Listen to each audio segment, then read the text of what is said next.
Up to episode 30. Bailey Talks. Nicky Morton, the big unit. On steroids for sure. Fuck, it's actually... So what, you got a bit of a flu or something?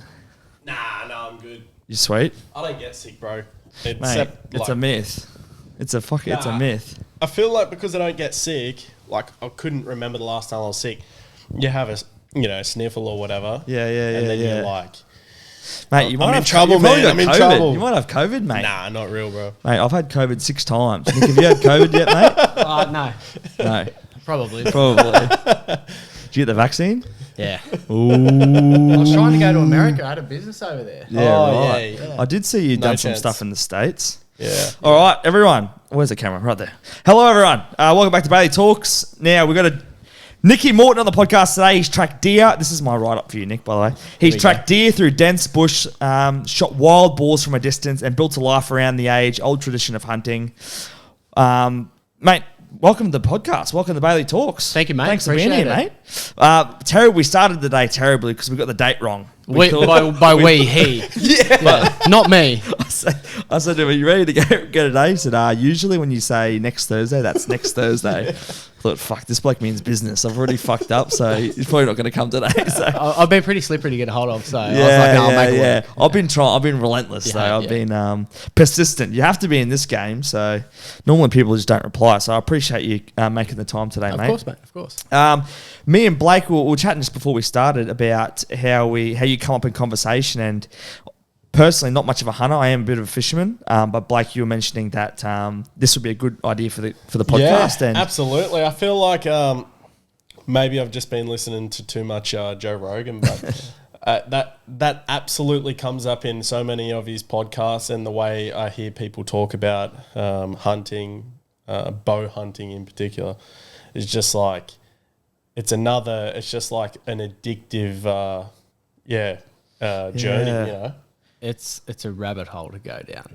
bet. I feel as if once you do it, Yeah. everyone's like, okay, I understand it now. Because Yeah. it's pretty crazy for someone who has no association with it. You're like, oh, you go hunting.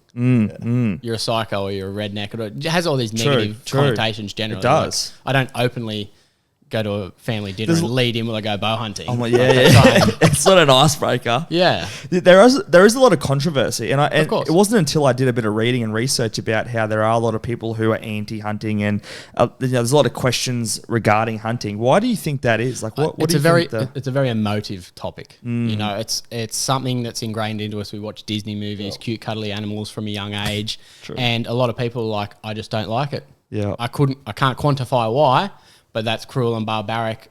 They know nothing about it, but they've formed their opinion on it, and it's very hard to sway those people. But like you said, with the Joe Rogan and all those people of influence getting into hunting, bow hunting, sourcing their own meat, getting into the wild, the conversations are happening a lot more, and people are looking into it, seeing the ethics, the benefits of it, and the healthy lifestyle associated with it. So do you get people attack you online? Not really. Anyone ever make comments to you? Or like you get the odd one.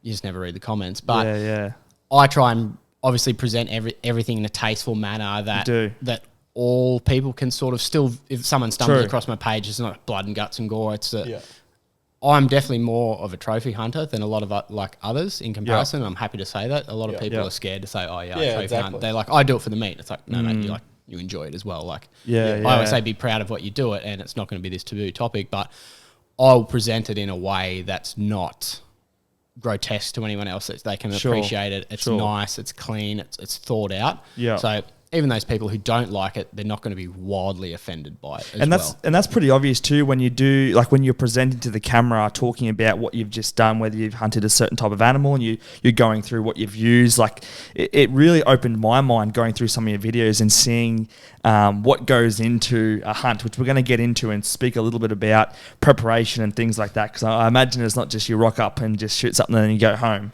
And I know from this weekend you mentioned that you'd been away, or it might have been last weekend, and you'd been chasing a particular type of, was it a deer? Particular singular deer. Singular deer, yeah. So just, you mentioned before about you're in it more for the trophy side of things. No, it's hard. Like I love it all. There's so many facets of it. Like I haven't eaten a meal that hasn't been venison for the past 2 weeks. Yeah, wow. The protein side of it, you know. So sure, I very much so enjoy that.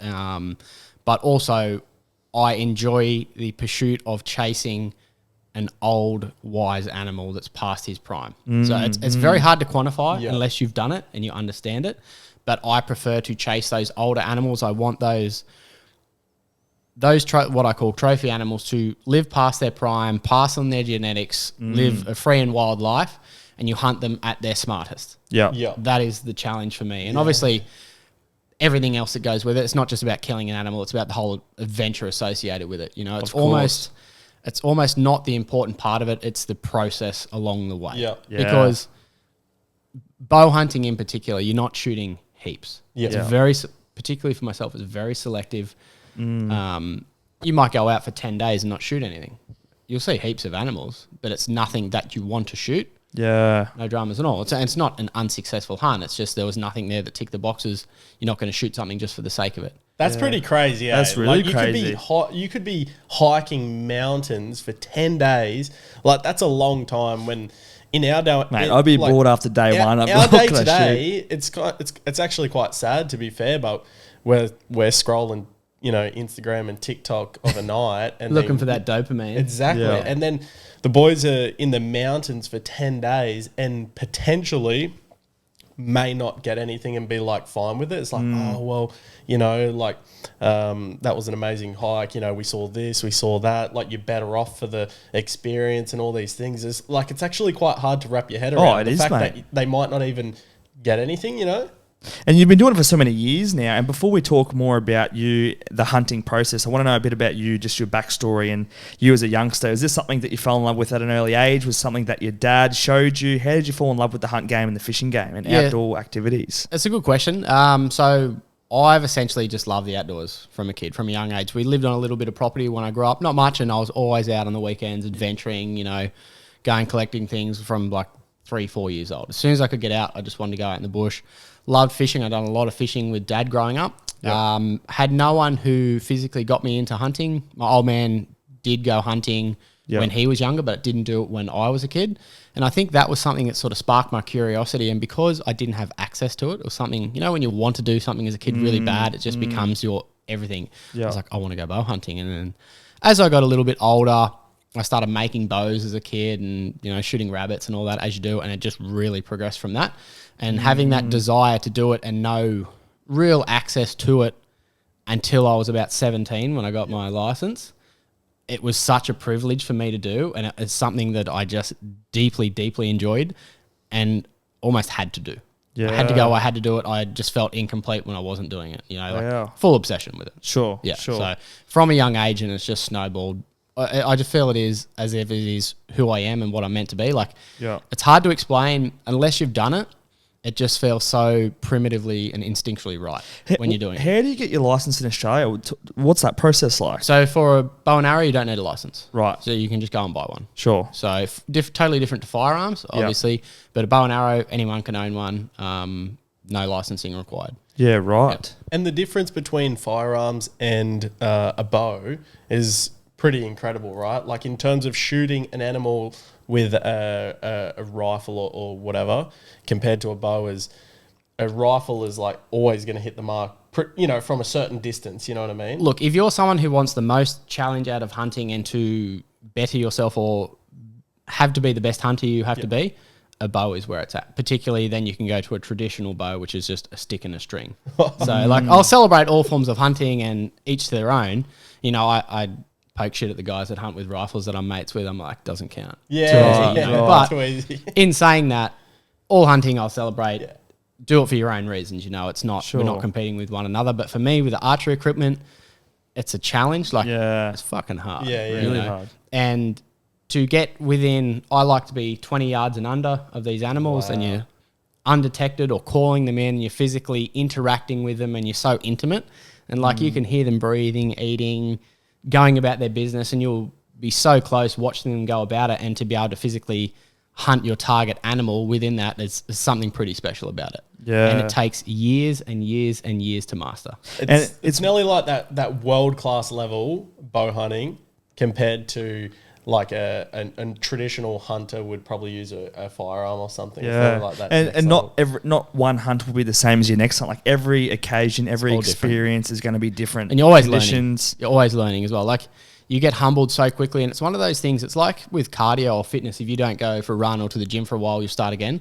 Hunting is like that. I'll notice if I don't go hunting for 6 weeks, I'll go out and I'm like, what am I doing? I'm doing dumb shit. Like, yeah. And then it takes a while to get sort of that killer instinct back to where you are at 100%. And it's something you're consistently evolving with and growing with and learning. Like I'm always learning. Each year on year, I'm getting better and better. And it's just applying those lessons and experiences and improving on that, you know. Do you have any like people you look up to in terms of, you know, in your field? Yeah. Oh, there's a lot of great Aussie bow hunters out there. I'd say like there's a stack of guys out there. I've got a lot of mates who are very successful bow hunters out there. I wouldn't say I look up to anyone or to aspire to anyone. Like honestly, I'm doing it for myself. Yeah, exactly. I'm not motivated by this guy went out and shot that. I want to go and do that. It's just I'm purely chasing my own passions and ambition. Yeah, true. What are some of your earliest memories as a kid that you can remember with your hunting? Was there any standout moments for you, or any memories maybe with your dad, or anything that happened growing up that you sort of stands out as a early memory? Not as such as a kid. Like I didn't get serious into the hunting until I like had my P's and I was 17, you know. Yeah. And I've been doing it since then. So what's that, like 14 or 15 years. So along that way, I've had some pretty amazing adventures. I've had some scary things happening, like done a lot of stuff. And people ask, what was your best hunt? What was your best this? And like, I can never narrow it down, give you a definitive thing. It's like every adventure's been different. Yeah. And it just makes you want to do the next straight away. Well, I guess because I know you would have learnt so much since starting off when you were 17. Yeah. Can you run me through like a little bit about preparation for a hunt, and I guess starting off for you, what it was like versus now? I imagine a lot more technology is advanced and things like that. What's it like preparing for a hunt? Technology has advanced, yes, a lot. The equipment and gear is far better than what we started with, but that is not what makes you a hunter. It's all what's in here. Yeah, it is you. You are the vessel that carries the bow around. You are the one making the decisions. Yeah. A deer 20 years ago will smell you the same as a deer will smell you now. A deer will see you whether you've got the best camo in the world. If you move when you shouldn't be moving, you're going to be seen. So it's, I believe, and I own a store. I sell gear to people. Yeah. To be a better hunter, you need to go hunting more, not spend more on gear. Yeah. So it's one of those things that you can have the flashiest gear, you can have the best of everything, but be a retard in the bush. Yeah, and it's not going to help you. So I look back at how I used to hunt and I was like, what the fuck was I doing? Experience. Like, you can't. And now you look at it now, and even with some of my mates that are starting out, I'll watch them on a stalk or things like that, and I'm like, what are you doing? I just didn't know. But for me, it's just second nature what you would do in that instant. You know the animal's behavior. You know by their body language what they're thinking. Are they alert? Are they relaxed? Where are they going to go? Are they going to bed down, stand up? Yeah. You can literally predict where they're going to go, when and how in the end, because you've watched them at that close proximity for so long. You can be like, oh, he's about to bed down there just from how he shuffles his feet, or if he paws out and stretches, you can be like, that boar's rutting because he's pawing the grass there. And I'm going to be able to call him in now just based on a little body movement that a lot of people won't pick up. Or, you know, like a lot of people think animals aren't onto them. Like you'll be stalking in on a mob of pigs, right? And this is what an old boar will do. He'll be feeding, and all of a sudden his tail will just go stiff and his ears will move, but his ears will go stiff as well. And he'll keep chewing. But he's not feeding. He's just trying to trick you into thinking he doesn't know, but he's fully alert, fully listening, and you watch his ears will be going around and his tail will stop wagging. Yeah. And he's fully alert, and you stop. And you watch him, and then all of a sudden he'll look up. Yeah. And they try and catch you like that. Wow. And just all little subtle things like that. You know, another thing is if a boar, you're going in on an old boar and he picks a bit of movement, he'll stop and he'll look at you. Yeah. And if you're not moving, they do have pretty poor eyesight, and they'll catch movement. Yeah. So they will look through you a lot of the time. They do a double take. So they'll look at you 10, 20, 30 seconds, whatever it might be. He'll go, yep, you're not there. He'll look down. And he's still looking at you at the corner of his eye, but he put his head down. They'll throw it up really quickly to try and catch you moving. Gotcha. Just all little things like that catch a lot of people out. They're like, oh, I'm safe. Take a step, and then, oh, no, I'm not. Are they bolting straight away? Like old boars will. Yeah, right. So, like, there's normal animals, and then the older class of animals, I treat them they're totally different species in my mind, because they just become, they're like so paranoid. Because and it's warranted. Like, this guy's like me out there, like trying to hunt. I would be too. Yeah, it makes sense. But you watch them and they'll feed and they're looking left, right, and they'll feed for 10 seconds, trot on 20 meters, look left, right, and it's like, mate, I would hate to live like that. Yeah. And a lot of the time, the old animals don't even come out in the daylight hours. Gotcha. So the windows you can hunt them as a bow hunter is in the daytime. Yeah. So you're limited, like the past month is the bow hunting or the hunting mecca for deer is the deer rut. So that's deer mating season. So you've got like 4 weeks of a year where a lot of these big stags and bucks will actually come and be huntable. Wow. They don't live with the does and hinds for the rest of the year. They'll be nocturnal. They'll be in different areas. But for about 4 weeks, you've got this action-packed 4 weeks. They're fighting. They're very vocal. Yeah. So for the people at home that don't know, a red stag will roar. If you had never heard one and you were walking through the bush and you heard it, you would probably turn around and walk the other way. You'd be like, I'm not going in there. Holy shit. It sounds like a dinosaur. Yeah. It's Wow. awesome. And then same with the fallow. They have like a grunt. Yeah. So it's pretty awesome being amongst that when they're so vocal and it's really intense and they're fighting and carrying on and establishing dominance. But that's 4 weeks of the year. And then for the other 48, you're probably not going to see them on a lot of places. Wow. Yeah. Bro, I've always thought this, like around here, where do you go around here? You can't ask that question to hunters. Really? Yeah, so that's like, Interesting. it's just one of the things. So a lot of my hunting's done up in the Hunter Valley. Like there's a lot of deer. Oh, so like that close. That's my question was, more so like in New South Wales. I know you definitely. you Yeah, can so go all- to other countries and Man, stuff there's as well. deer all on the outskirts of Newcastle.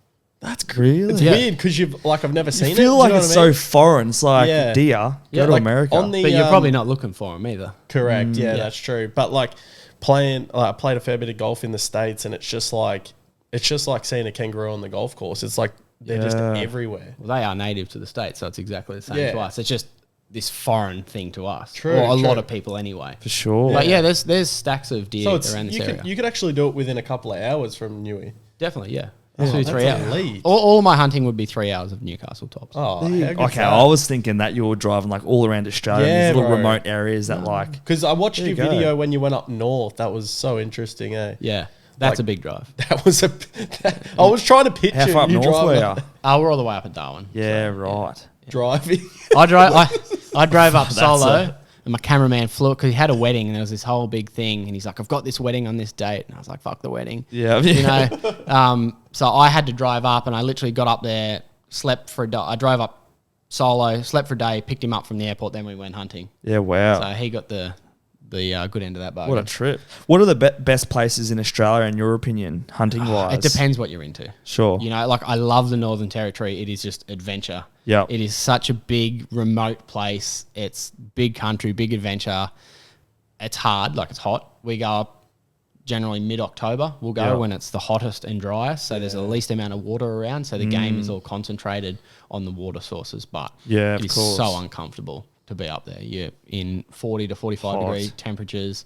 You drink 10 to 15 litres of water a day. Like Yeah, you probably wow. eat one meal. You sleep about 3 hours a night because it's so hot. Like it's shit. Yeah, right. But you love it. That's do a it 'cause part you of love it. it. Yeah. And I imagine you do a bit of fishing when you go up there, or Not you so much. you break it up. Not so much on the hunting trips. We just Yeah, hunt okay. every day. Just Like hunt. I love my fishing, more so game fishing. Yeah. But if I'm going to the Northern Territory, I'll have a fish for a barra for a day or so. But I'm going up there to go hunting. Yeah. In saying right. that, I have done a lot of barra trips up there as well. But I do a You dedicated. got a meatery? No, Haven't got a meatery? no. I've yeah. Is that I've lost a couple. Yeah, right. Yeah. So Is that on the bucket list? not really. No. Okay. I'm game fisherman. Like Yeah, yeah. that's my jam. So you're offshore trolling, billfish? Marlin fishing. Yeah, Yeah, billfish. marlin- Yeah, yeah, that's cool. Love that. Yeah. Run me through a day, like a preparation for a day hunting. So you and the boys, you got a group of mates that you do it with? I or- more hunt solo. To be Yeah, honest. really? Yeah. It's two people in the bush versus one. You're going to be more successful with one. Yep. There's True. less noise. There's less commotion. There's less scent. That's I can push myself a lot harder than a lot of people. Yeah. So, have to rely on but a lot anyone of else. that's right. A lot of the other hunts we've done lately, I've had my cameraman Hoda with me. We've Don't got a fucking move, Hoda. You didn't stand fucking still. If you move, We've had a bit of that. We've had I our can teething imagine. issues. I'm a prick to hunt with like that. Like Yeah, I've got yeah. really high standards. It's Yeah. like, but even in the New Zealand footage we were just reviewing yesterday, had this big stag coming. It was the last day of an 8-day hunt, and we hadn't shot one, and we had this stag coming in. We were in the prick of a spot, and he was coming in over the rise. I was trying to get to the edge of an opening, and I got to about 3 meters from the edge. heard him do this big roar, and I was like, oh shit, he's just there, and he's coming over with a hind, and the hind's just looking at us like this. She caught a bit of movement, and he's just coming down with a step, and I'm like, stop. And yeah, just stuff like that, because I could see what was happening, but he couldn't, you know. Gotcha. So it's very hard hunting with something. You can see how it'd be frustrating. Yeah, it would get frustrating. But with him, we've got a good flow and it works all right. But normally, if I just go hunting, it'll just be solo by myself. Unless you're hunting deer in the rut with one of your mates, it helps to have someone to do the calling, because like these animals are so switched on. You can call them. You can call them in by rattling a set of antlers together, and a buck will think, oh, there's 2 bucks fighting over there. I'm going to go check it out. Really? So you have antlers you'll rattle together, or you can doe call them. If they're looking for does, you can be a doe and he'll physically come in to look sometimes. Like, it's not just you call and they come in. When you say be a doe, do you mean make a doe? Make a doe noise. Like a female doe's like a... Yeah, right. Yeah, like so you walk around the forest going, like, is that you can, like not being smart, like being serious? Yeah. So you can, so they'll have these things in the rut called a scrape. So it will be a round patch of dirt, and generally there'll be a low overhanging branch on top of it that they'll rub their antlers and scent glands, and they'll piss all over it on. So it's like they'll leave their marking, and they'll rub their antlers in the ground. It'll just be this circle with a little branch over the top of it. And what the does will do, the does will come there when they're in estrus, ready to be mated, and the bucks will also hold that as their dominant spot, and they'll go around grunting, and a grunt's like... Wow. It's a weird noise if you haven't heard it. So you can find an empty scrape, and if you doe call to a buck, he's like, oh, there's a doe on a scrape. You're going to go toddle over and check that out. A lot of the time you'll call in like young deer that are just, they haven't got their own hinds or anything like that, and they'll come charging in, but they're not the deer you want to shoot. But sometimes you'll catch an old buck or stag, or buck with the fallow on the scrapes that hasn't got girls, and you might spark his curiosity and you might come in. Or also you can just sit on a scrape and eventually a buck's going to come into it. How can you judge the age by looking at them? There's a lot of factors. So it's the shape of their face, how much drop they have in their belly, physically how big they are as well, and then their antlers, what the antlers attached to their skull are called, or their coronets at the base there. So how deep those coronets are sunk into the base. And you can also see within the mass of their antlers, they start getting grey in the face. Like, you know. So when you're literally there, you're factoring in these things. So you'll look at deer and I'll be like, that's a 4.5-year-old deer. No. Gotcha. That's 3.5 with good genetics. No, we'll leave him. You know, and you're wanting to shoot something 7, 8, 9 years old. So that's the trophy. That's the goal. That's the trophy deer. Within reason. Like, you do have animals that have superior genetics, that a 5-year-old deer just has this massive big frame. Gotcha. You'll shoot that. Gotcha. All guys will shoot that. But generally they're at their best when they're 6, 7, 8, sometimes 9, but they generally go backwards, or they don't last that long typically. Whether it's natural causes, chopper shoots, hunters, predation, whatever. How much do you get to, obviously, because if you're hiking for that many days, like when you're on the hike, I understand it's so tough. Like, you have to practice stuff. Can be easy as well. It can be? Yeah. It can, like, it's like anything, can come a little bit easier. Of course. But like when you're at home, I can imagine you would have to refine and practice kind of thing, or like as keep are you saying in with your bow? Like shooting? Yeah, shooting. Yeah, so I don't practice nowhere near as much as I should, but also I shoot 20 yards and under for 99% of my things. So I can pick the bow up and shoot the middle at 20 yards. It's funny, like I do a lot of beginner bow hunter courses, and I take guys out and they're probably a better shot than me, because people at home, they'll fascinate about going on this hunt. And their training is just shooting arrows. When it's like, well, yes, that is an aspect of what we need, but you need to be a good hunter, not a good archer, is what I tell people. So yes, that is a very important factor. But what will happen is you get these guys and they can put arrows in a little tennis ball group at 60 meters. I can't do that. That's crazy. But they'll get in front of an animal and their brain will just stop. I call it potato brain. They just go to shit, and they'll be there, adrenaline and everything I'm telling them is just not going through. And like, guys will miss at 15 meters, like by a meter. But at camp, they can shoot an apple off your head 10 out of 10 times. So being comfortable, being close to animals and interacting with them, that's what makes you a good hunter. Being poised and calm and making rational decisions when your adrenaline is just spiking through the roof. Like, can you imagine last year in the rut, I hunted for 17 days straight before I shot a deer, and I shot him on the last. My cameraman was like, when are we going home? And the answer is always when the job's done. And it was we actually had to go home. 17 days. And it was on the last afternoon we got in. I had this deer at like 5 meters and I was at full draw and he was there grunting and I still couldn't shoot him because there wasn't a shooting lane. Yeah. And in my head, I was just like, you have to be kidding me. Like all this effort, all this time. Eventually got an arrow into him and shot him, but I was just like, my heart was in my throat. I was like, day 17. He was there at 5 meters, just grunting going off. There was 3 does running around like 8 meters away. I'm like, it's all going to go to shit any second. They're going to smell us. They're going to see us. And it's so tense.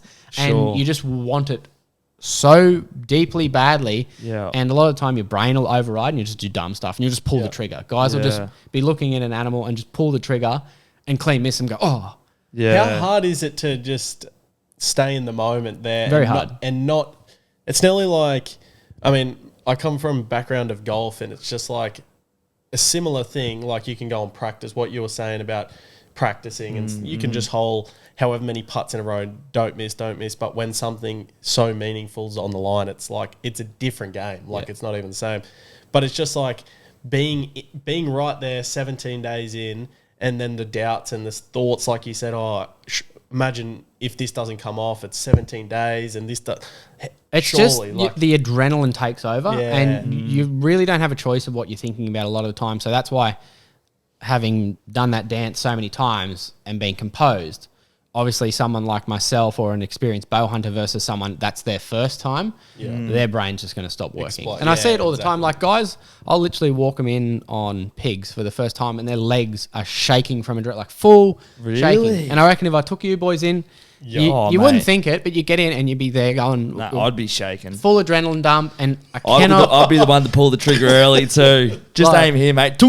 Guys will say like, this felt like more adrenaline than I've had after I got on the ground from skydiving. It's very hard to explain, and particularly when it's like a trophy animal that you really want and it's like you've sifted through, you've worked so hard and here it is. This is it. This is my moment. And it's like you seem to always shoot them when it's just on the cusp of going to shit. Yeah, like you're about to win them because you've got to get so close. You've got to push the boundaries so far. Yeah. And you're about to make it happen, but it's also about to fall to shit as well. And you just like, your heart rate is through the roof. I have like clients, you'll see, they'll track their heart rate with hunts and it'll be like, 80, 100, whatever. You'll get in on the stalk and it'll go up to like 170, 160 while we're stalking an animal. And you just see it just go bang like that. So that's so interesting. Hey? It's cool. It's very hard to explain, but it is. I can't replicate the feeling any other way. Like game fishing does a little bit to me and stuff, but the adrenaline sometimes that you get from it, I can't explain. You got to do it to understand it. It's phenomenal. Yeah, wow. That's the addiction. That's so, man, it's so interesting. Yeah. Like, because my dad is a pro fisherman and I've been fishing from a young age. We've done game fishing. I've caught a marlin, a couple of billfish. Nice. And I'm sort of resonating with you there. Like, and it's sort of making me think like why dad keeps wanting to do it. Like, I'm a bit over it now, but it's that thrill, that adrenaline, and then that everyone's cheering and, we've got a fish on. And sort of makes me think now, like, that's why he keeps going back, Yeah, that is one aspect of it, but it's the delayed gratification with it. It's very hard. It's very hard to explain. Like doing something so incredibly hard. Yeah, it is so rewarding. Like we're watching the footage from New Zealand, and we hunted our asses off for 8 days, and honestly, I didn't think we were going to get it done. Yeah, and on the last day, it was pissing down rain and up in this hellhole of a mountain on a stag that wasn't even really roaring. It was an old deer. It was thick as shit. The wind wasn't right. It was swirling all over the place. I'm like, it's not going to be here. And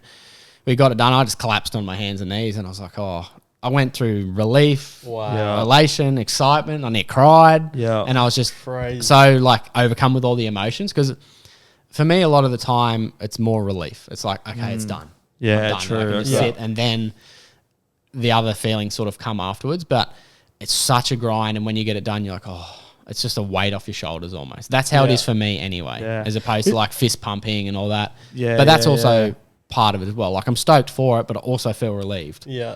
That's really special that you can share those emotions and it's, my initial understanding of hunting was always the chasing pigs. Like growing up, I had mates who went and chased pigs, but never really understood the bow game very much. It's such a unique sport and something that I haven't spoken to someone about. So it's cool to hear and understand more about the experience and what actually goes into it. Yeah, it's not just, I wouldn't call it just about hunting. It's like being immersed in nature. Yeah. You're not just going and killing everything that moves. It's very selective.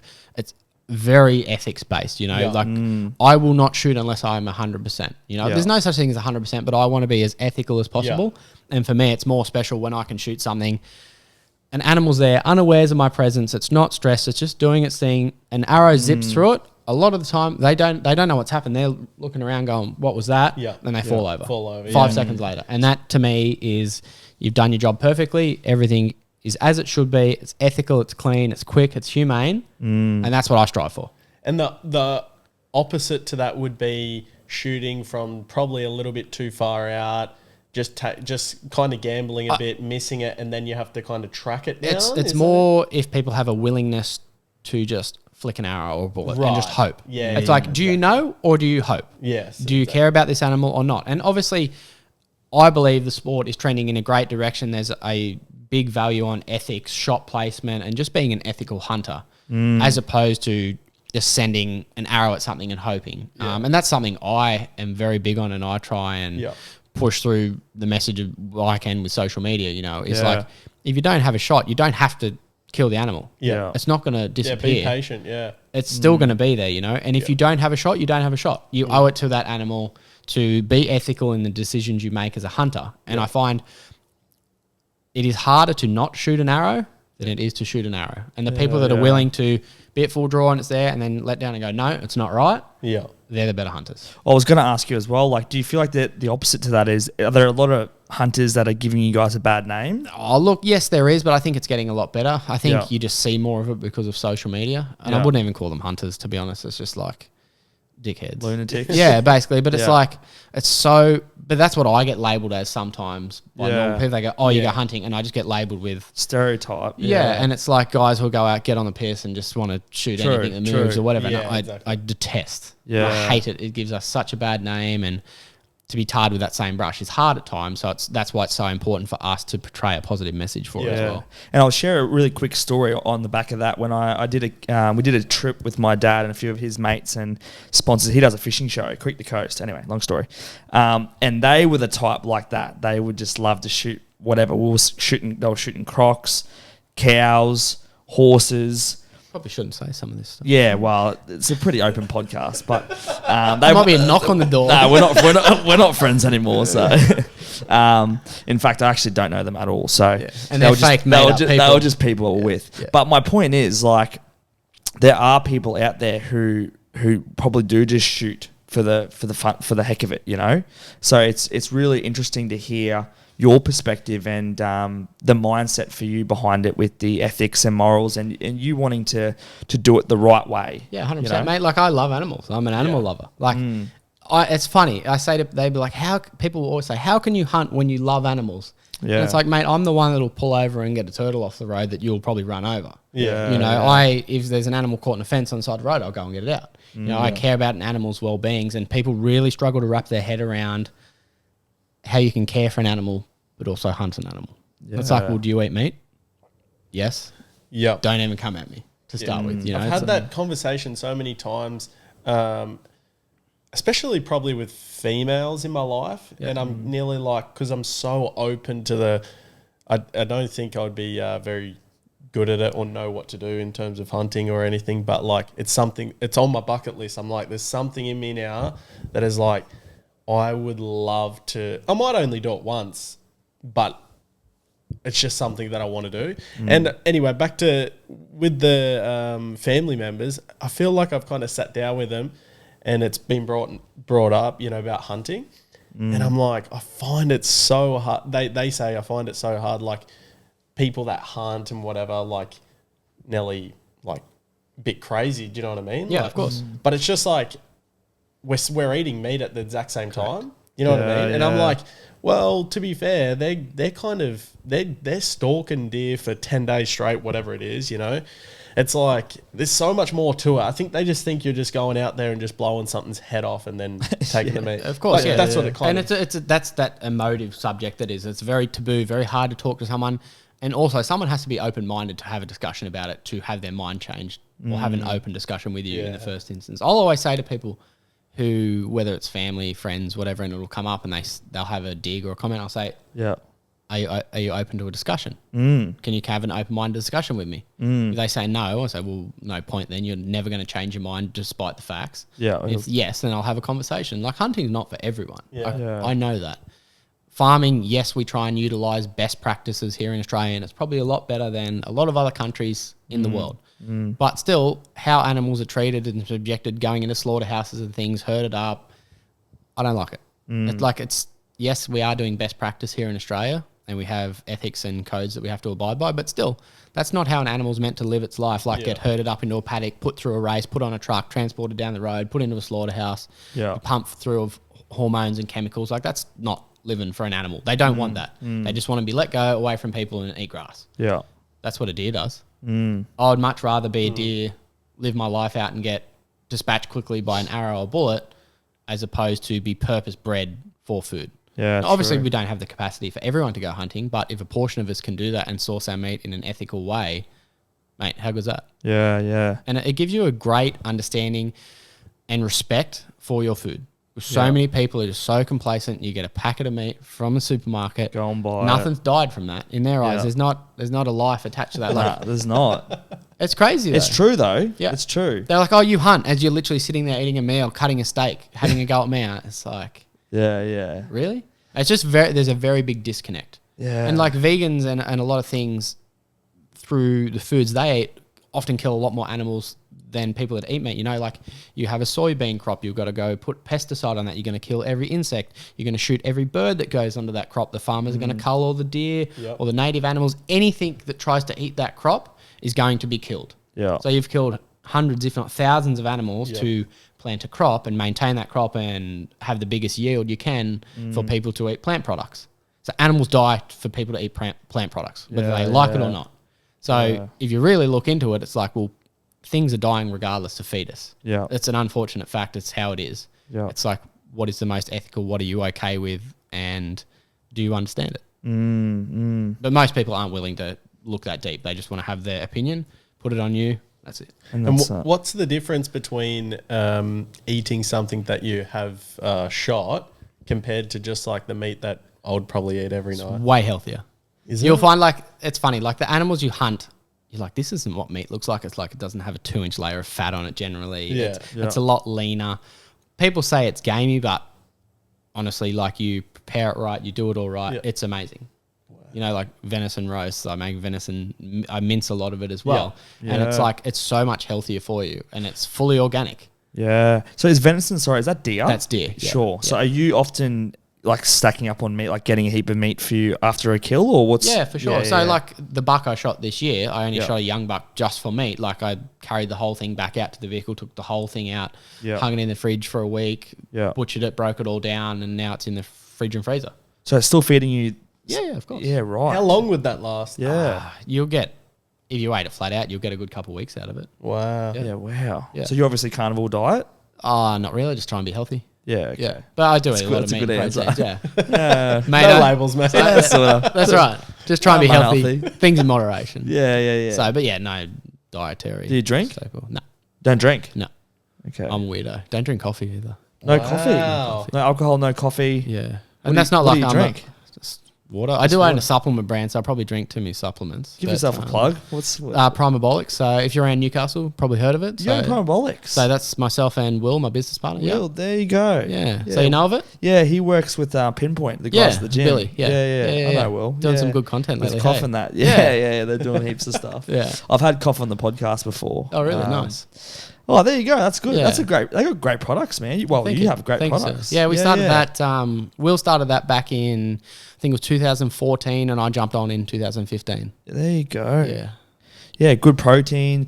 Everything. Thanks, I use all their products. So Yeah, awesome. There you go. there you go, man. Small Thanks. world. So you've been funding my hunting adventures. Yeah, perfect. How I've good's been that? getting it for free, so Oh, yeah. there you go. Someone is. Someone's funded it. And how long ago did you start the bow hunting only store? So bow hunting only is coming on its 3rd anniversary, I believe.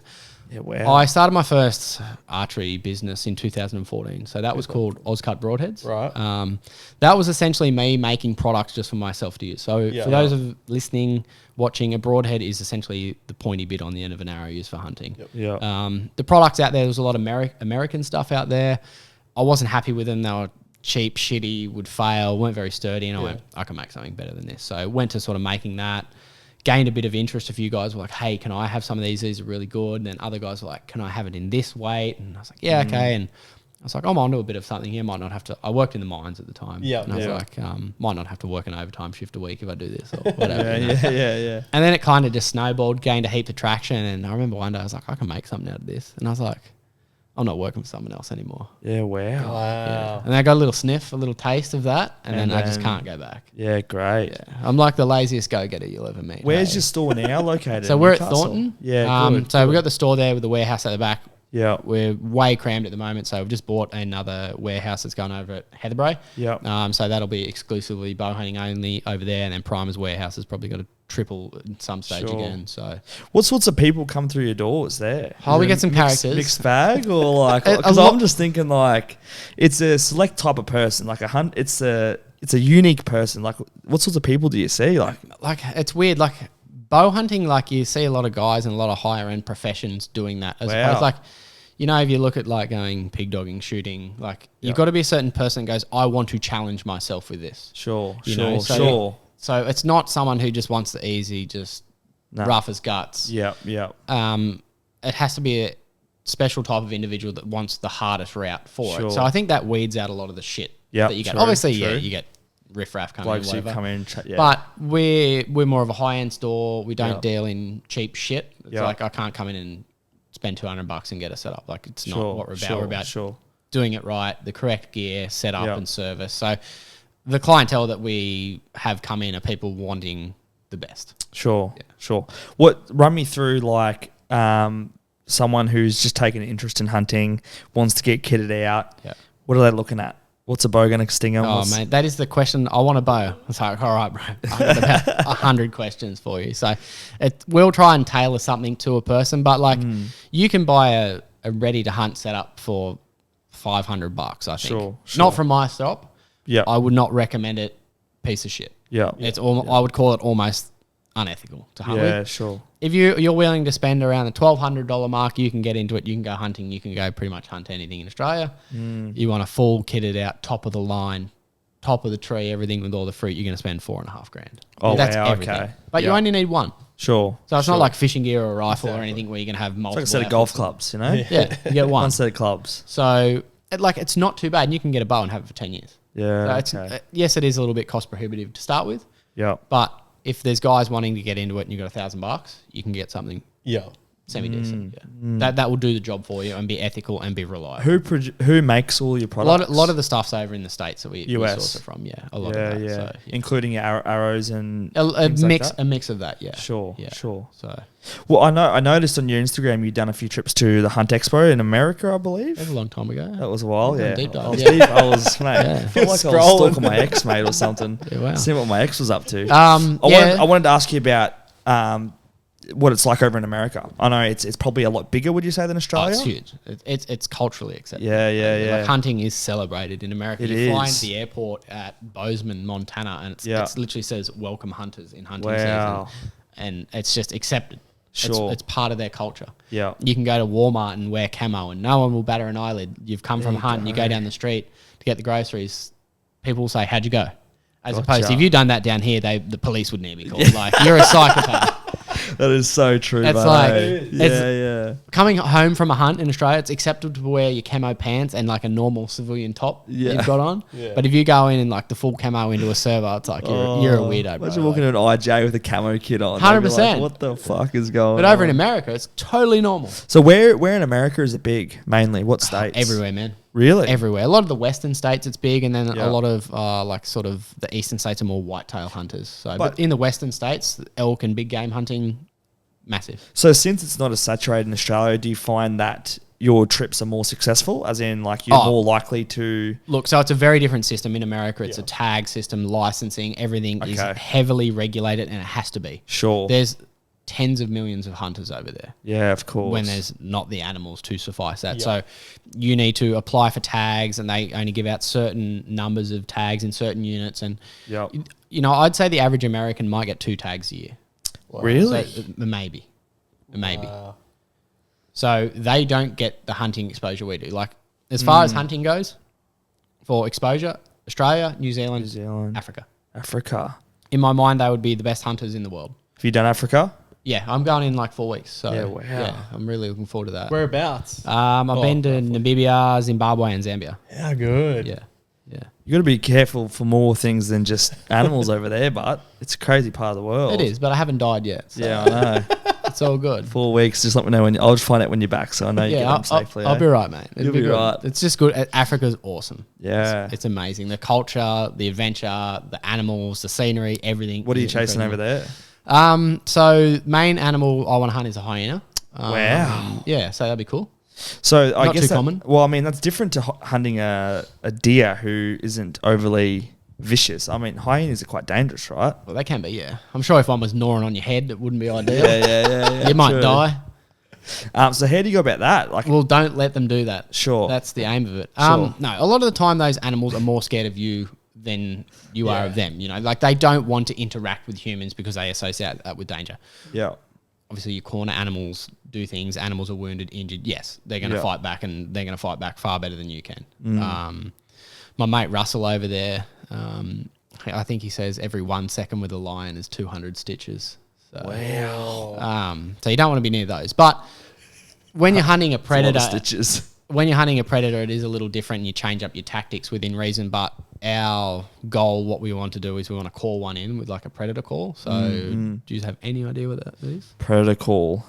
No. So basically, I mean, I'm learning a lot right now. What it does is, so a hyena is a scavenger, opportunistic hunter. Yeah. You know, they hear a lion make a kill, there'll be a little calf in distress or some sort of animal. It's going to be screaming. Snooping. It's going to be screaming when it's getting killed by something. So you have these predator calls. It sounds like an animal in distress. So you're there and you make sure you'll know that they're living in this general vicinity. Yeah. And it's generally overnight.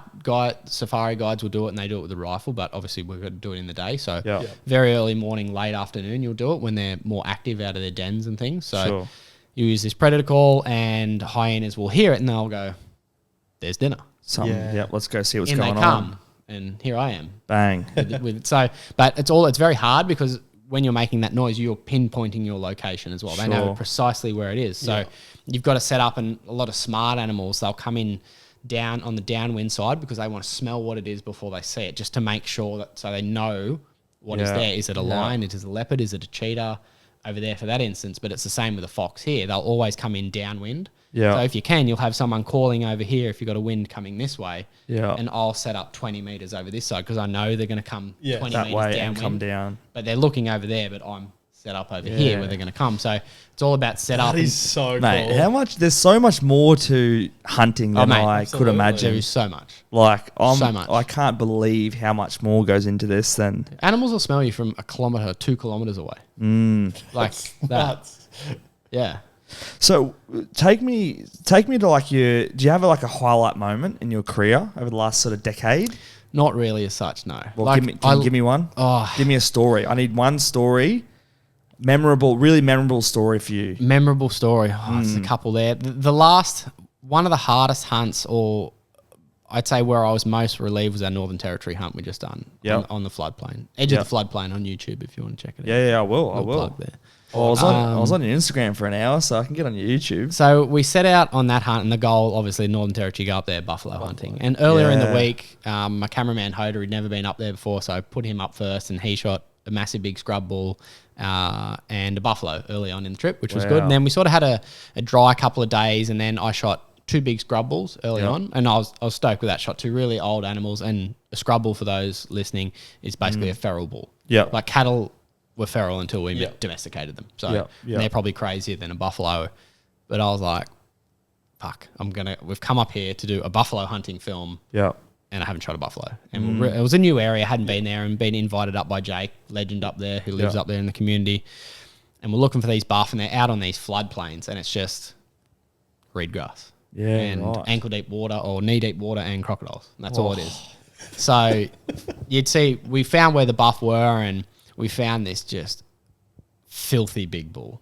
Filthy big. Like I cannot... Massive. Huge. Yeah. And I was like, that is him. That is it. That is him. That is the bull I want. And we made a bit of a game plan on the first day, and we got to the edge of the floodplain, and he was laying down in his wallow, and I could just see about close to 4 foot of horn just hanging up out of one side. And he was laying down, dead asleep in his wallow. Yeah. And in between us was another buffalo feeding. Yeah. And I probably could have went in and shot this bull feeding in between us two was big. It was like a big bull I would be stoked with.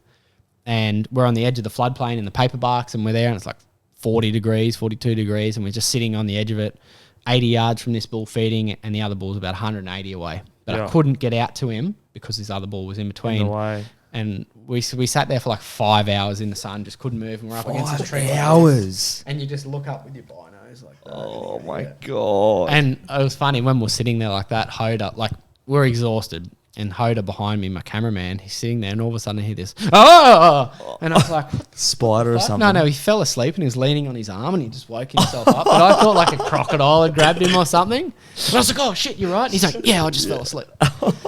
But we watched this bull, and anyway, this other bull eventually fed off, and we're like, yeah, here we go. Just as that happened, the bull that we wanted to shoot stood up and started feeding, and I was like, fuck. Anyway, fed out, and he went straight out into the floodplain, and there's all these little channels, and it was sort of about 6 inches deep water, and you're within reason safe from crocodiles, but there is big salties on there. Like there's buff with 3 legs rolling around on there. Gotcha. Like there's 5 meter crocs on there. So you get out there, and then these little channels, and you'd see a lily pad on it, and you'd be like, no, I can't go near that. So you'd have to change your path, and you couldn't just walk where you wanted. Yeah. And this buff was feeding out out into the floodplain, and we were closing the gap. Like no trees, no cover. Like if they charge, like open, big trouble. Yeah. Like not good. And there's all these big wallows where they lay in, so it's like below the surface. So we'd creep forward and then like sit in a wallow. So we're like 2 little mole rats with their heads popped out above the top when he's like looking around. So we could be in cover and closing the gap. And we're at about 70. And I was like, when 70 I get yards? 70 meters. And 70 I meters, was like, I'll get to 65 and I'll shoot this thing at 65. Like they're 10 times bigger than your normal target. So like shooting a buff at 60 is like shooting a deer at 30. Gotcha. Even closer. I was like, I'm going to shoot him at 65, this bull here. And I had a similar thing go to shit a couple of days before at 60. I'm like, I'm going to get to 65 on this floodplain because it looks like you're about 2 steps away from them. There's just nothing in between you. Sure. Anyway, the bull's feeding out, and I'm just looking at this horn just feeding out like that. And anyway, he went to feed across around to the right, and there was a wallow, and I was at like 67. I was like, I'm going to go 2 steps, sit in that wallow. I'm going to call, and he'll turn and look back, and I'll shoot him. Yeah. Anyway, I get to 67, and he starts turning around towards us. So we just hunker down and just in a little pile like this, the bow in front of me. Yeah. And he turns around and he sort of sees us, and you see him posture up with the head, and they'll look at you, and they just have this walk, and he just starts walking in at me. And on my side, I have your pins that you look through on a sight. So there'll be a 20 meter pin, 30 meter pin, 40 pin to show you what you aim. And mine has a little wheel and it will roll up and down. So I can roll those pins to 30, 40, 50, 40, 50, 60, 60, 70, 80. And I believe my pins were on 40, 50, 60. Yep. And the ball's coming in, and I'm trying to reach over, and I wasn't ready. I was like, fuck, here he comes. And you can't shoot buffalo quartering on within reason because their shoulder blade is so big. Like you've got to get the right shot angle. It's either got to be dead front on or broadside within reason. Yeah. And he's walking in just straight in, just looking to see what we are. And I'm trying to roll the dial on my sight, and it's jammed full of mud because we've been crawling on the floodplain. And I'm trying to move it, and it's just locked up. And I didn't want to guess when he come in to say 20 meters from my 40 pin. I just wanted it to be right. And I'm trying to roll it, can't move it. And he comes in all the way through to 27, and I'm at full draw anyway. Meters. Yeah, and he turns in off the side, and he's looking at us like that, and eventually takes off. Yeah. And I had a little tanty on the floodplain. I threw my bow. And mate, it was such a good video. Have you seen it? Yeah. It's unbelievable. I replayed it. Kyle was over. I didn't see. I want to see it now. Yeah. So good. It's just beeped out. Full blowing up? This is beeped out for just 30 seconds straight. Yeah. No, but I love that. That was like... It actually showed me, because I've never done that. I don't know what the actual reaction would be if you were there without cameras. So I'm like, the exact same. I'm like, that's exactly what it's it would be like. And emotion. It's like with that, like I could have tried to just flick an arrow at it, like but I'm not about that. Like it has to be perfect. Like I know that bull is at that floodplain again this year, and I will go back and I'll shoot that bull. I promise you now. So he's got a photo of it on the wall at home, in his bedroom. Literally, I'm coming to get you. I'll show it to you after the podcast. It's a giant, man. Yeah, like proper giant. But like I was just gutted, and I have this thing, like if my equipment lets me down, I have a zero tolerance policy for it. Like it's unacceptable. Like, cause it's so hard anyway. Yeah, And then to have that happen, I was just like, no. so, but like it was a full little 30-second thing, and Hoda's just there with the camera, like, oh, yep, that's bow hunting, mate. Wow. There's not much you can say there. That's gonna like it hurts so bad because I was like, that was the trip done. That was supposed to be the last day. I was like, that was trip done. Yeah. I was like, that was it. I was like, that was like the glory moment there. That was everything we went for right there, and I fucked it. far out. And it's like I asked for gutting. a good story, not a Sorry, mate. I asked for a happy story. But honestly, I need like, a happy ending. That's like more memorable for me than a lot of times shooting something. True. On the last day, we ended up staying an extra day, and we went out and we were kind of running out of spots, and we went right out just close to the community we were in there, and we went out the back and we spotted a bull out on the floodplain. And we're like, last afternoon, may as well go have a look. And he was about 2.5 kilometres out in the middle. So off we trudge out in the middle, just through the reed grass, stomping through, get out there. There was like a couple little trees, like 3-4 foot high. We're like, put these trees in, we can manoeuvre into here. And we're like, we should be at about 100. We get to the edge of the trees and we're at like 250. And I'm like, great. And just no cover. And if they're looking towards you, like you can't. Yeah. Like it's like trying to get close to something on a golf course. Yeah. Anyway, he started feeding towards us a little bit, and we crawled in. There was one more tree, and we eventually crawled into this tree, and we're at 110. And the sun was going down behind us, and we're like, this is it. And I was like, we tried to call him in, everything like that. You can do like a calf distress call, and I think a dingo has got hold of a calf, and sometimes the bulls will be protective. Yeah. Didn't want a bar of it, didn't want anything. And I was like, he's not going to come in. We're just going to see what he has to do. Maybe on dusk we'll try and push in because they get a little bit, how you going when it's low light. But like we'll just wait. So we've done a little piece to the camera, and I'm there talking to the camera, explaining exactly what we've just done. And I literally say, I was like, and blah, blah, blah. So we're just going to sit here and see if he starts moseying in. And then Hoda goes, he's moseying in. And I roll over and look, and here he comes, just walking straight at us. No. And I'm like, all in the one take. And here he comes, and I roll around my bow, and I sit up, and I was like, I gave Hoda my rangefinder because he was coming in. So I say he's from 70, 60, 50, 40. Hoda had the rangefinder telling me how far it was. So is he saying like, all right, he's 50? Yeah, so in the footage, you can hear him like 45, 42, 39, 37, 34. So and are you set on one distance? No, so I've got 3 pins there. I had 30, 40, 50. Gotcha. Okay, so on there, here comes this bull, and he's quartering on. So basically, that's the leading edge is his scapula, and you can't shoot a buffalo through the scapula, really. And he's coming in, and our wind was cutting to the right, and he was walking in this way, and Hoda's ranging him. I'm at full draw waiting. Bull's got no idea we're there. Yeah. And he's walking past, and Hoda's going, 39, 39. Shit. And he's walking in, then he's at a point where he's just about to cut our wind, and I wasn't happy with the shot. I wanted him to just give me another 15 degrees turn broadside so I could get the good shot. He turns, and Hoda's 34, 34. And as he says that, he just turns out a little bit, and the arrow just broke away and just hit him just perfect. And he done a loop, run like 30 yards, and just fell over in frame. So good. And the last afternoon was like an hour of light like left. Textbook. So exactly. There's your fairy tale story. There we go. And that was that part 2? Was it? That was 3. That's part the end. 3. That was the ending. Yeah. I watch that.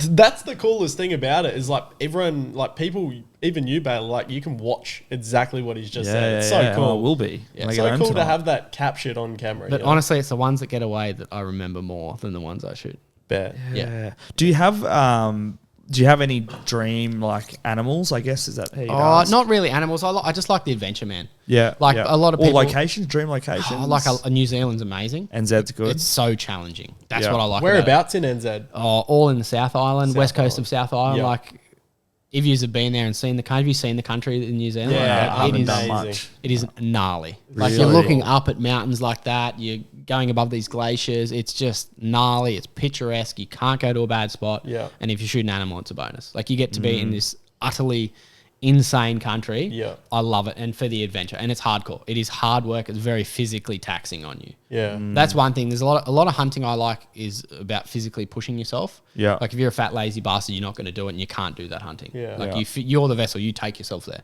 So all of it's on you, and your fitness plays a big role in it as well. Yeah. And obviously your mental toughness as well. Are you tracking your step? How many steps would you be doing a day? On some big hunts, like my biggest days have been like 45K days, like up in the territory and stuff.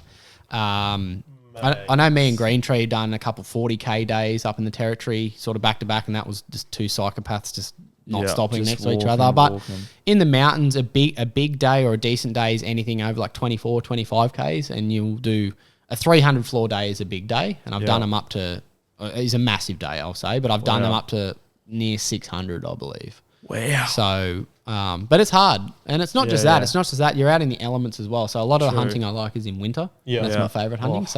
You're cold when you're doing it. So it's like, even when you're not doing anything and you're just sitting there still, like I'll sit behind a spotting scope, which is almost like a telescope to someone, and look at the side of a mountain from sun up till sundown, and just wait for a certain boar to come out or a certain caliber of animal. And like there'll be all the younger animals come out through periods of day. You watch goats, pigs, deer mingle. Yeah. And in winter, it's like boar hunting time, because that's when those old cagey boars will come out in the daytime. Yeah. And I'll just watch. And you sit there, and it might be a high of 0 or 1 degrees, and you have to sit. But you have to physically actively look the whole day, and it's so hard to stay disciplined and do it, because if you don't watch for 15 minutes, that could be when he comes out, you see him go into the opening, and you get your chance to run across and go and have a crack. But you're doing nothing, but it's so hard, and you're out in the elements. It's not nice, and you have to be there and be disciplined. Staying focused, just being patient. That's like meditating, but no, like you're like, no, but it's just so crazy to me. Like I have a real problem with anytime I'm out, just say I'm training or something out in the golf course or whatever, or even just driving, I need to be listening to conversations. Yeah, it's like I'm addicted to podcasts or something. But like you're literally just out there walking, and you can be on your own for just hours, and you're just like, there's nothing. You're so disciplined to just be on that one task. It's like, I feel like I need that or something there. I feel like it's a mix. Some of the times when it's so hard, you're not actually enjoying it. Yeah. It's like you're forcing it. It's so easy to, if it's lightly raining or it's too hot, I'll just sleep in and miss this hunt. Or I won't walk over that ridge. I won't push myself that little bit further. I'll come back in at lunchtime or whatever. And there's times I do that when I know it's just dumb for hunting. Yeah. But you have to put yourself through these situations, because that's how you get successful, like milking every last percentage out of it you can. But there is times when I'm doing it, I'm like, this is shit, I hate it. Yeah. I'm like, I know I love it, but at the time I'm like, I'm not enjoying this. It's part of this. This is part of it. Yeah. I hate this. This is shit.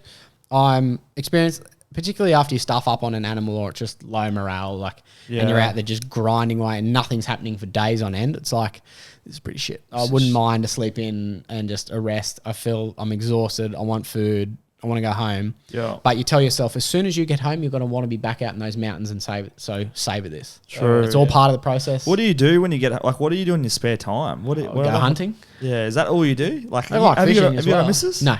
You're just married to the game? Pretty much, yeah. I just like doing cool shit, man. I definitely ADHD. Definitely have to be doing something. But I love hunting and I love fishing. Yeah.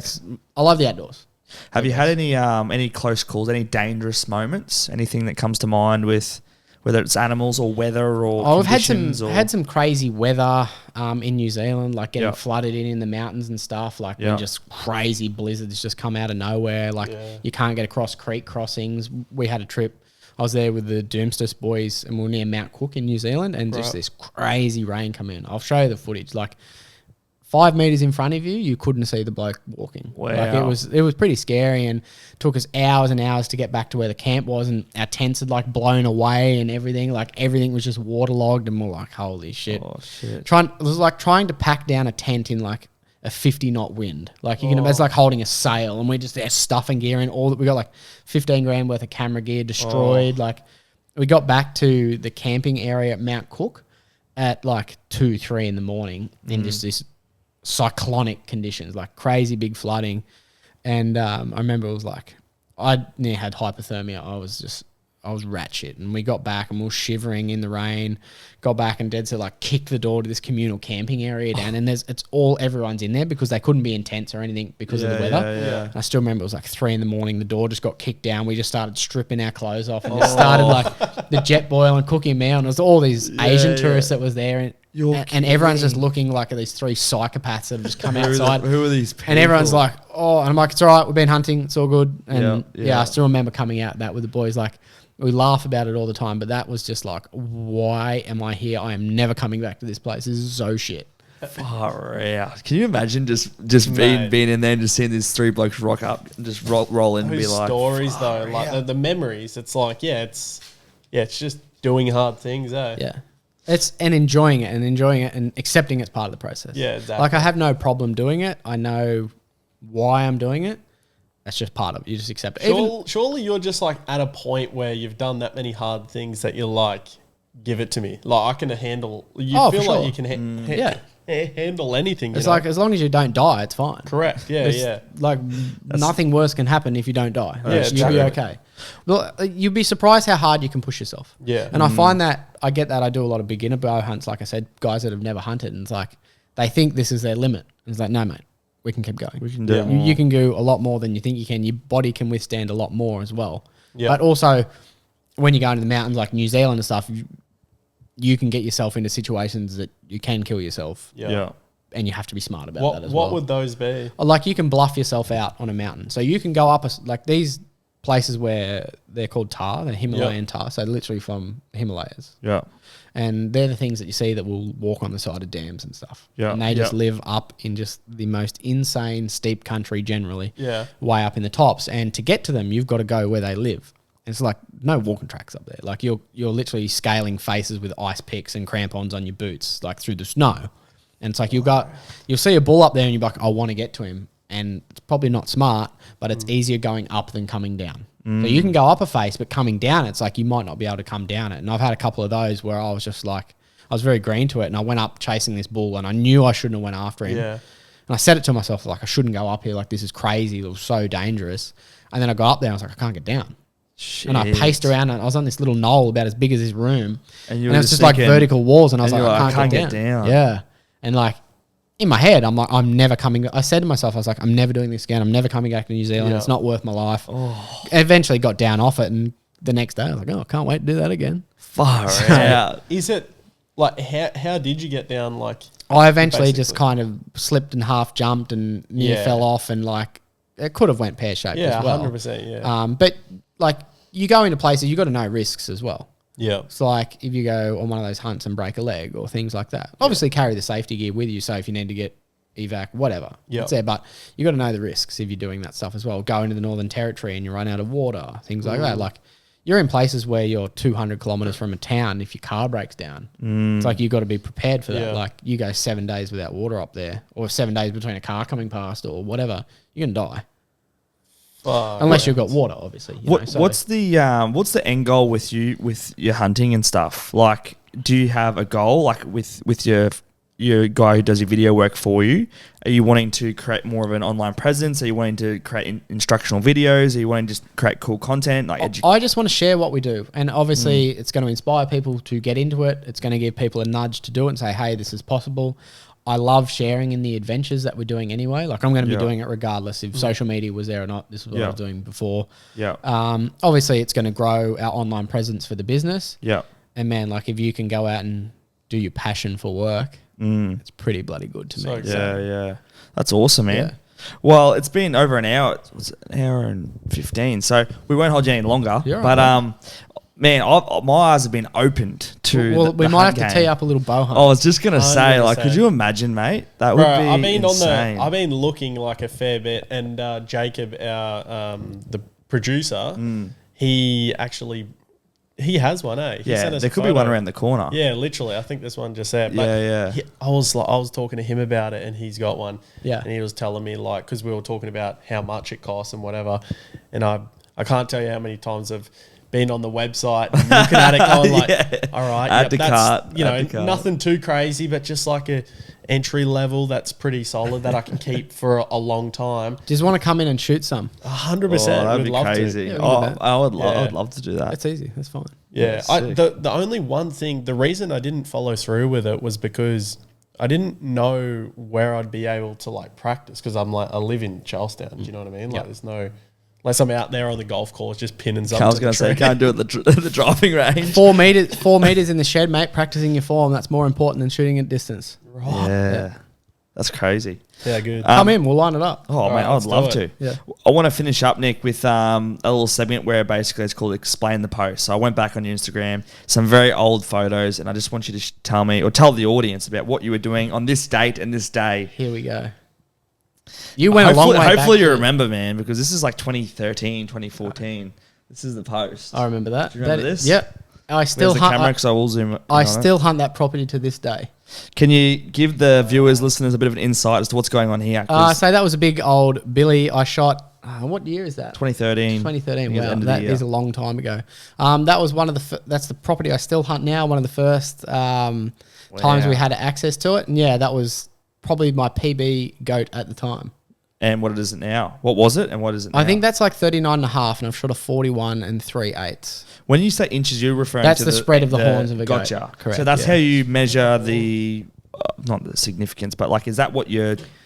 Scoring animals weight? So scoring animals is all like trophy animals will be on antler or horn. Is that or right? Tusk. Yeah. So a deer will have all these different scoring measurements that are added up and collated together, and that will give you the score of the deer. So like it's a bit wanky, but it's a good benchmark or good way to know what that animal, that deer's antlers scored as a reference. I'll give you a rough guideline. You know, you shoot a fallow. I want to shoot something 230 or better, and it gives you a good benchmark. Gotcha.